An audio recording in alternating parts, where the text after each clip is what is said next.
Good afternoon, everyone. I'm grateful to stand alongside so many champions of public safety and common sense gun violence prevention, and with my colleagues who will be helping to lead this important legislation. Thank you to Senator Murphy and Senator Padilla for being here, two great champions for safer communities.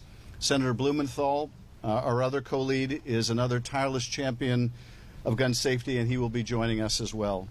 And to the members from Giffords, Brady, United Against Gun Violence, and Newtown Action Alliance, I thank you. These organizations, started in honor of survivors of horrific gun violence, have done absolutely tremendous work. We have three brave young people, survivors of horrific mass shootings that took place at their schools during their childhood, and we are grateful to have their voices and their stories here today. I'm also very proud to be partnering with Congresswoman Lucy McBath, one of the foremost champions of gun violence prevention, not just in Congress, but now, I think, in American history. With remarkable fortitude, she has turned her pain into purpose, leading the charge to make our communities safer in honor of her son's memory. It is my privilege to stand here as California's newest senator with my senior colleague, Alex Padilla, to help take up the torch from one of history's other great champions of gun safety, a mentor and predecessor, the late Senator Dianne Feinstein. Her advocacy on this issue was legendary, but she wasn't just a champion for protecting communities from gun violence. She is one of the lawmakers who helped prove to all of us that it was possible to deliver results. I want to take you back in time to the origins of this legislation and Senator Feinstein's legacy. 36 years ago in Stockton, California, a 24-year-old man walked into Cleveland Elementary School with a semi-automatic rifle and shot 36 people, all but one of them children, before taking his own life.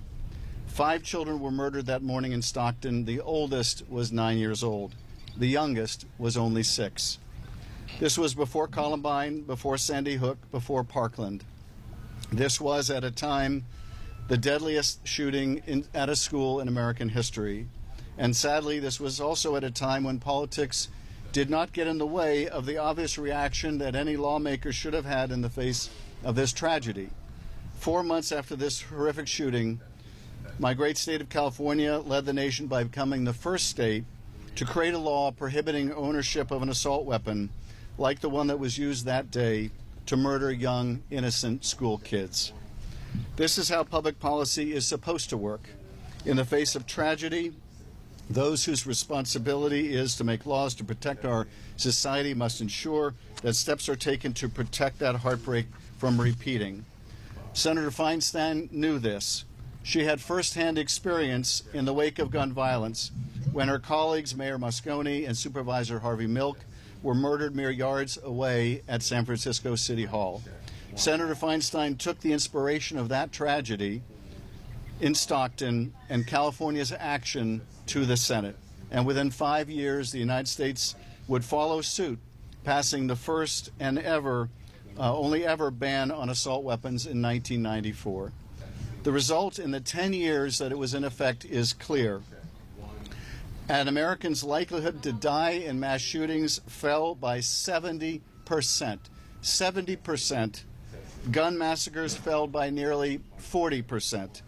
And when the ban expired in 2004, allowed to die by a Republican Congress in the pocket of the NRA, gun massacres rose 239%. The assault weapons ban saved lives. There is no escaping that fact.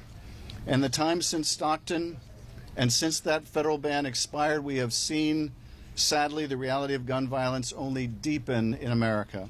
We have seen the AR-15 and copycat weapons become the weapons of choice for those wishing to do harm. We have seen mass shootings become so frequent that sometimes they fail to even register with the public. Perhaps the most damning indictment of where we are now is the clear reality that our children now live with, and how normalized that has become. Where previous generations had to duck and cover or stop, drop, and roll, this generation knows better than any how to lock the door, turn off the lights, and text their parents without making a sound. Consider this. There were college students who survived this month's shooting at Florida State University who were high school students in Parkland. These students had already survived the deadliest high school shooting in our history. This is the sad legacy we are leaving this generation. They've been raised to expect now that Washington will do nothing to stop these killers and these killings.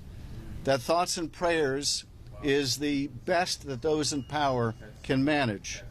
For our kids, for our communities, we cannot let that be so.